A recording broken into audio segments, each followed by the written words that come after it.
মানুহৰ নিচিনা আমি সাজি কাজি ভিডিঅ' বনাব নোৱাৰো আৰু এয়া আনিছো আমি 1 কিলো খাহীৰ মাংস আৰু তাৰ লগত আছে বিলাহী আলু জিৰা মছলা গিলা হৈ আছে তাৰছত এয়া নাৰিকলৰ গুড়ি আৰু এয়া চাউল গুড়ি কালি পিঠা বনাব পোৱা নাই সময় পোৱা নাই আৰু এয়া আছে এয়া নাৰিকলৰ গুড়ি তাৰ পিছত আৰু এয়া আছে চাউলৰ গুড়ি এইগিলা কি বস্তু মাত্ৰ আমাৰ অসমীয়া মানুহ আৰু অসমীয়া কালচাৰৰ মানুহে বুজি পাব এই হল চুঙা পিঠা আমাৰ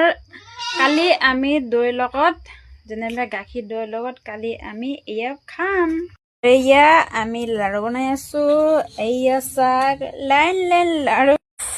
আৰু হৈ গেল আমাৰ পিঠা লাৰু আৰু চাক ইফালে বনাইছো ইফালে পিঠা বনাইছো আৰু চাক এয়া কি